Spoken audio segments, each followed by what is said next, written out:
Welcome to IPTV. పాత బస్తీలో చిరు వ్యాపారులు అనిల్ శర్మ, ప్రేమ్ శర్మలపై రైస్ మిల్ యజమాని మనోజ్ అగర్వాల్ తీవ్ర ఆరోపణలు చేశారు. 18 లక్షల బియ్యం డబ్బు ఇవ్వకుండా తనపై తప్పుడు కేసులు వేయిస్తున్నారని విమర్శించారు. చీటింగ్ కేసు నమోదు చేయాలని పోలీసులను ఆశ్రయించారు.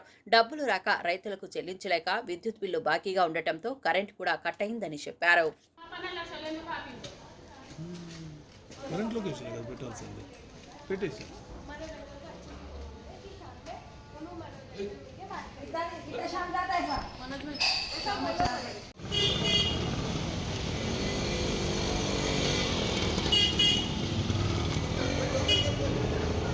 అట్లనే వెళ్ళిపోండి.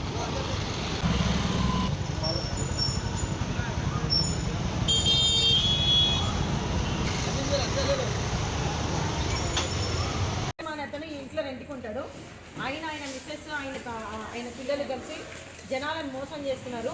మా అన్న మనోజ్ భాయ్ రైస్ బిజినెస్ చేస్తారు.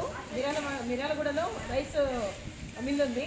ఆ రైస్ మిల్లో నేను డబ్బులు మీకు వేస్తానని బిజినెస్ చేసుకుంటా అని చెప్పి వెళ్ళి 18 లక్షల దాకా స్టాక్ తీసుకొచ్చుకున్నాడు.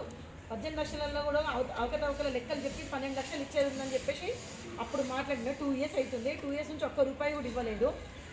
మా అన్న ఒక 4-5 రోజుల క్రితం పైసలు అడగడానికి వస్తే రేప్ కేసు పెట్టినారు, ఇంట్లో దొంగతనం కేసు పెట్టినారు.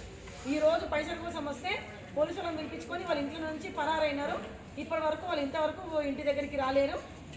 చాలా ఇబ్బంది పెడుతున్నారు డబ్బులకు. మా మనోజ్ అన్న వేరే వాళ్ళకి ఇచ్చేది ఉంది. ఇప్పుడు వాళ్ళకి ఇచ్చే రైస్ మిల్లో కరెంట్ కట్ చేసిండ్రు. ఆ బాధలకి ఇక్కడనే సూసైడ్ చేసుకొని చచ్చిపోతా అంటున్నాడు. మరి ఇది ఎక్కడ వరకు న్యాయము? పోలీసు వాళ్ళని సంప్రదించి సివిల్ కేసు అంటారు, పట్టించుకోరు. మరి మేము ఎక్కడికి వెళ్ళాలి? కోర్టు చుట్టూ పోతే కోర్టులో సంవత్సరాలు అవుతుంది. మేము సంవత్సరం కోర్టు చుట్టూ తిరగదలుచుకోలేదు. అనిల్ శర్మ దగ్గర డబ్బులు మాకు కావాలి. మాకు ఇప్పించే ప్రయత్నం మీడియా ద్వారా మాకు న్యాయం జరుగుతుందని కోరుకుంటున్నాం.